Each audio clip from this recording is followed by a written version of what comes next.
Good morning, student. Myself Vikrant from Standard Student Academy, the Vedic Gurukul, Standard Student Academy, Kanpur, Punjab. So we are going to do the chapter class 10 electricity. So starting एक बहुत छोटा सा revision कर लीजिए आप. How many kind of charges are there? Two kinds. Very good. Two type of charges are there, positive and negative. And what is the relation between the charges? Same charges. Right. Same charges repel each other. एक दूसरे को दूर ढकेलते हैं. जैसे आप magnetic force से खेलते होंगे, अगर सेम फोर्स लेंगे तो वो एक दूसरे को दूर ढकेलेंगे. ठीक है ना? तो same charges repel each other. अगर नेगेटिव होगा तो एक दूसरे को दूर ढकेलेगा, पॉजिटिव होगा तो एक दूसरे को दूर ढकेलेगा. एंड अगर अपोजिट चार्जेस होंगे, अपोजिट चार्जेस अट्रैक्ट करेंगे. क्लियर है? तो the smallest unit of negative charge is electron and the smallest unit of positive charge is proton.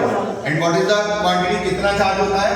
The smallest unit of charge is 1.6 into 10 to the power minus 19 coulomb. 1.6 into 10 to the power minus 19 coulomb. Coulomb is the SI unit of charge, and the smallest unit of charge is 1.6 into 10 to the power minus 19 coulomb. अगर protons पे होगा तो इतना ही positive और electrons पे होगा तो इतना ही नेगेटिव. और एटम इसीलिए इलेक्ट्रिकली न्यूट्रल होता है because it contains equal number of protons and electrons, means equal number of positive and negative charge. ठीक है ना? इसीलिए इलेक्ट्रॉन आपका एटम जो है इलेक्ट्रिकली न्यूट्रल होता है. Now the question is what is electric current? Flow of charge. Very good. The flow of charge, and charge is obvious. Electron. ठीक है ना? हमने स्टडी करा था. ये आपकी पीरियोडिक टेबल है. ठीक है? इसको हमने कैटेगराइज करा टू कैटेगरीज में, metals and non metal. There is also a third category. What is that? Metalloids. That exhibit both the properties of metal and non metal.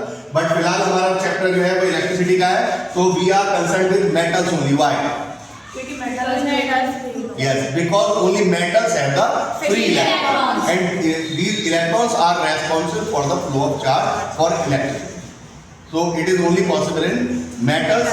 Exceptions are always there. जैसे कि हमने कहा, क्या exception है? Graphite, which is composed of carbon, which is a non-metal. वो क्यों करता है? Because it is tetravalent और इसके molecular structure की वजह से जो फोर्थ इलेक्ट्रॉन है वो loosely held होता है. इसलिए graphite, which is composed of carbon, which is a non-metal, it can also conduct electricity. ठीक है ना? Electricity है किसकी वजह से? Just flow of electrons. Clear है? तो type of charges, two type of charges, positive, negative. And उसके बाद हमने न्यूमेरिकल्स करा था. What are conductors and insulators? The substances that allow electricity to pass through them are conductors, and obviously the metals. Or insulator which do not allow electricity to pass through them are insulators, and obviously the non-metals except graphite and etc. Now two kind of electricity: static and current electricity. Static का हमने example करा. हमने कोम को रब करा था dry air में और उसने स्मॉल पीसेस ऑफ पेपर्स को अट्रैक्ट करा था. That is electricity, but it can not be used, it can not flow. तो that is static electricity. Next is current electricity. Current means flow, and flow is obvious. Electrons. Now what is the reason of flow? Flow होने का reason क्या है? मैंने आपको बहुत ही एक easy सा एग्जांपल दिया था. आप अपने घर में आप प्यास सबको लगती है, आप प्यास पानी लेने के लिए जग में से जब आप पानी लेते हैं तो वो पानी है फ्लो कर सकता है, बट वो क्यों नहीं फ्लो करता? कब फ्लो करेगा? जब आप दो एंड्स के बीच में पोटेंशियल पोजीशन में डिफरेंस क्रिएट कर देंगे. जब आप ग्लास को, जब अपने मग को ऐसे अपराइट करेंगे, एक साइड की पोजीशन ऊपर, एक साइड की पोजीशन नीचे, तब वो वाटर फ्लो करेगा. कब तक करेगा? जब तक पोटेंशियल में डिफरेंस है. जस्ट लाइक दैट आपकी इलेक्ट्रिसिटी में first of all what is potential? The work done on an object. मैंने दिखाया था आपको एक गुलेर बार आपको एक्सपेरिमेंट दिखाया कि हमने उस स्टूल को क्या करा, उसकी पोजीशन चेंज करी. पोजीशन इस यूनिवर्स में कैसे चेंज होती है? जब तक उस पर कोई वर्क ना करा जाए, और वर्क विदाउट एनर्जी नहीं हो सकता. तो वो एनर्जी ट्रांसफॉर्म हो जाती है उस ऑब्जेक्ट में जिस पर आपने वर्क करा. जैसे आप तीर कमान चलाते हैं, जैसे आप बुलेट से कैसे कुछ भी करते हैं, तो किसी भी ऑब्जेक्ट की पोजीशन चेंज करने के लिए आपको उसका वर्क करना पड़ेगा. वर्क करेंगे तो आपको एनर्जी लगानी पड़ेगी. वो एनर्जी आपकी, एक लॉ है कि energy can neither be created nor be destroyed. इस संसार में कोई भी एनर्जी को ना तो क्रिएट कर सकता है ना ही डिस्ट्रॉय कर सकता है. Only it can be transform from one form to another. कि एक फॉर्म से दूसरी फॉर्म में ट्रांसफॉर्म हो जाएगी, लेकिन वो नष्ट नहीं होती. वो उस ऑब्जेक्ट में स्टोर हो जाएगी जिस पर आपने वर्क करा. यानी कि जितना वर्क करा उतनी आपने energy. That is that clear? Yes, sir. So that work done by you, that work done is stored in that object. So work done in moving a positive charge in an electric field is stored in that object, or that is called its potential. Now what is potential difference? The difference between two potential at different points. अगर दो different point है तो obvious सी बात है, for example हमने कैसे try करा था हमने, ये इसकी इलेक्ट्रिक फील्ड है इसके चारों तरफ और आपने पॉजिटिव चार्ज को मूव करा है इसकी इलेक्ट्रिक फील्ड में। फॉर एग्जाम्पल ये पॉइंट ए है, यहाँ पर आपने मूव करा तो ये obvious सी बात है यहाँ पर कुछ और वर्क करना पड़ा होगा, इसके और क्लोजर ले जाएंगे आप। फॉर एग्जाम्पल पॉइंट बी है तो point A and point be definitely must be having, क्योंकि यहाँ पर वर्क ज्यादा करना पड़ा होगा तो ऑब्वियसली एनर्जी भी ज्यादा स्टोरेज के अंदर हो गई होगी, तो इन दोनों के बीच में पोटेंशियल्स में भी डिफरेंस होगा। फॉर एग्जाम्पल यहाँ पर 10 है, यहाँ पर 8 है, तो the potential difference will be 2 and we measure potential difference in V volt. इतना क्लियर आप सबको? Yes, sir. Then what is electric current? The flow of electric charge, and charge is obviously electron. ठीक है? And what is the apparatus instrument used for measuring the electric current? Ampere metre. Very good, ampere meter. And how is it connected? तो series में। Very good. In series में connect है, ठीक है ना? Potential difference को volt meter से करेंगे, उसको कैसे करते हैं? पैरेलल। पैरेलल में मैंने आपको दिखा दिया था डायग्राम आपको कि पैरेलल में कैसे होगा, सीरीज में कैसे होगा, ठीक है ना? Now the next was the direction of electric current. What is the direction of electric current? Actually, the electrons are responsible for the flow, charge flow of electric current. But in the ancient time, even the electricity was used, but the discovery of electrons was not done. काफी पहले के time में electricity use हो रही थी but electrons की discovery नहीं हुई थी, तब गलती से साइंटिस्ट ने ये अज्यूम कर लिया था कि पॉजिटिव चार्जेस हुए। तो आज भी हम कन्वीनियंटली, तो the convenient direction of electric current is positive towards negative terminal of the battery, but the actual must be negative to positive terminal. Clear? Yes sir.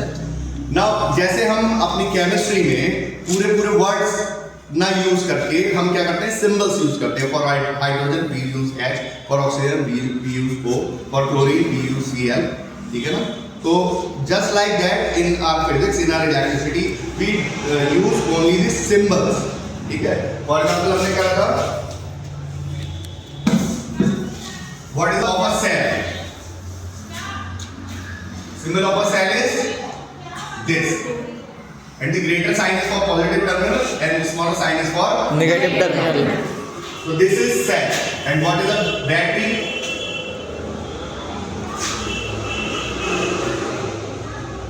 A combination of cell is battery. Battery.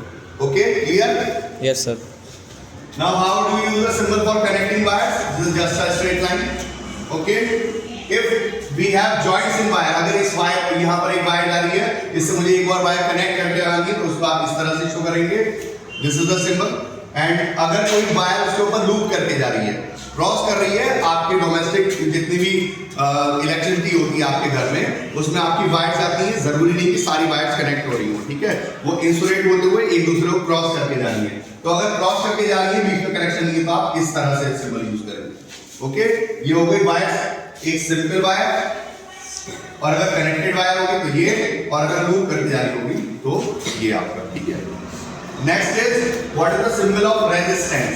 Just simple this is resistance, okay? And what is variable resistance? What is the variable resistance? यानी कि जिसका resistance आप अपने accordingly घटा या बढ़ा सकते हैं। तो उसको आप कैसे शो करेंगे, या फिर ऐसे शो करेंगे? What is the symbol for voltmeter?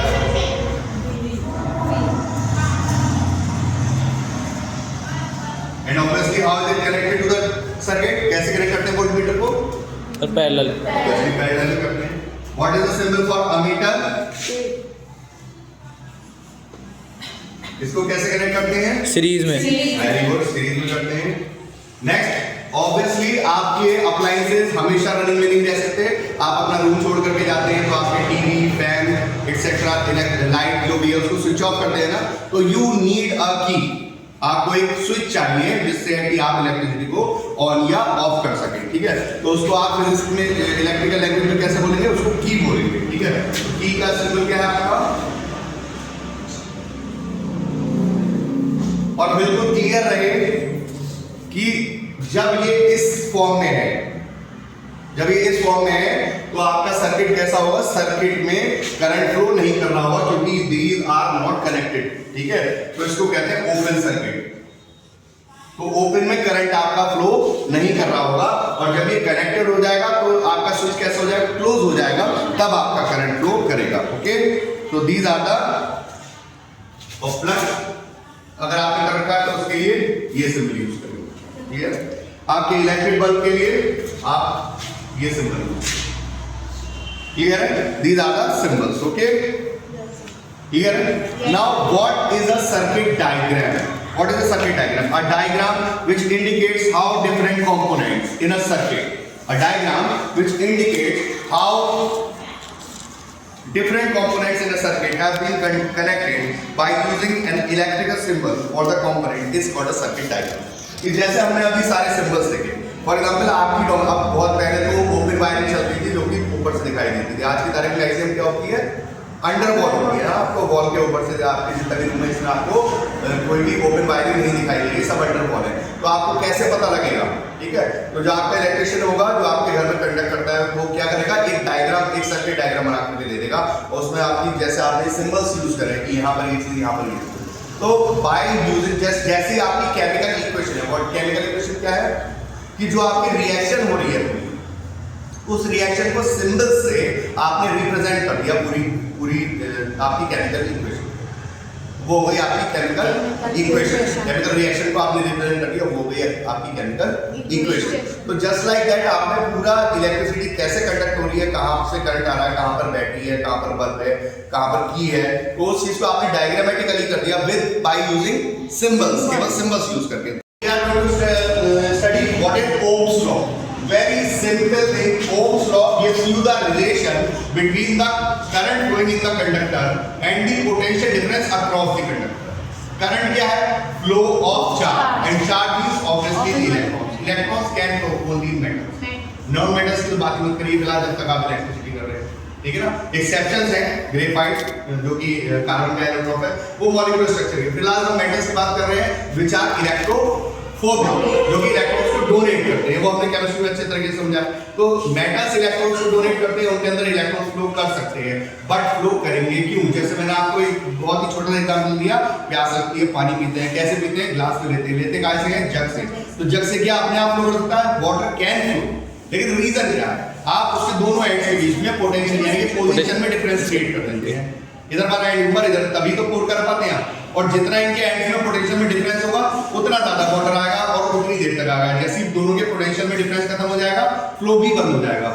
Just like that आपकी इलेक्ट्रिसिटी में जब भी टू एंड्स के बीच में पोटेंशियल में डिफरेंस होगा, क्योंकि पोजीशन जब मूव करते हैं तो कैसे होती है, कोई भी चीज, Newton's first law of motion, anything can be in its state of rest और motion until acted upon by external force. किसी भी चीज की पोजीशन चेंज करेंगे तो आपको उसमें वर्क करना पड़ेगा।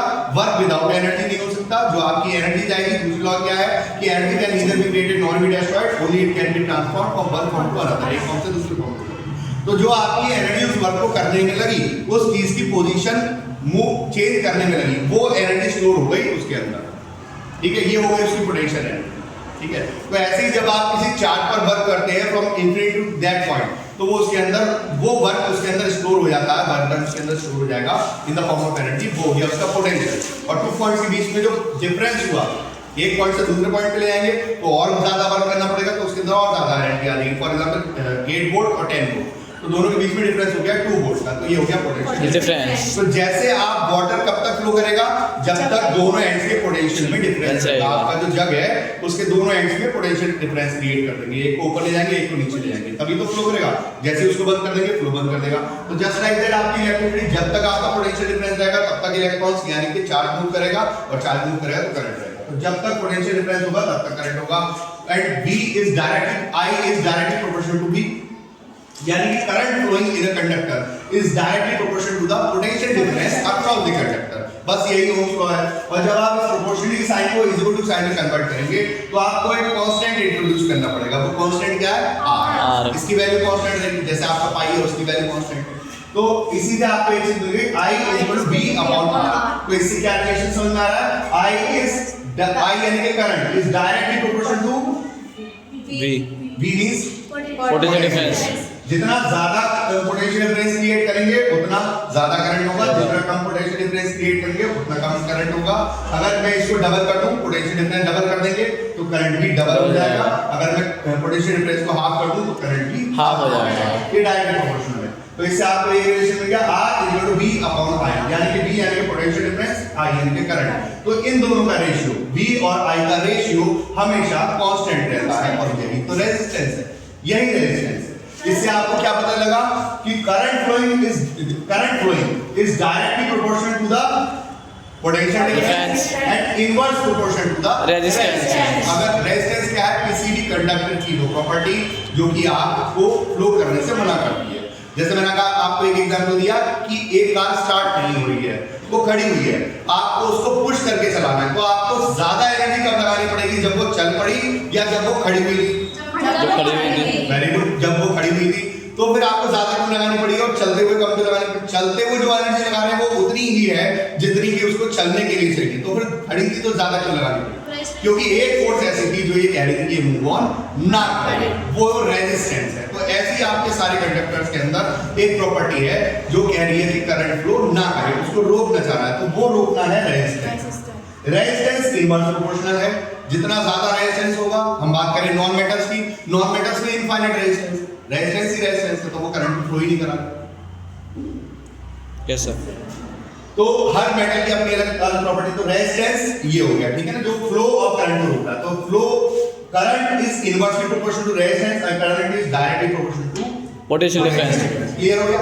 अब और ये रेशियो हमेशा कांस्टेंट रहेगा, ये रेशियो हमेशा कांस्टेंट रहेगा।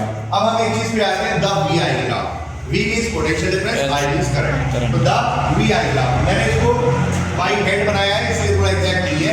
जब आप एग्जैक्टली अपने ग्राफ पेपर्स लेकर यूज करके करेंगे तब ये एग्जैक्ट आ जाएगा। फॉर एग्जांपल मैंने कुछ रीडिंग्स ले ली है, हमने कंडक्टर के अक्रॉस पोटेंशियल डिफरेंस मेंटेन करा 0.85 का, तब हमको करंट मिला 0.05 एम्पियर्स का।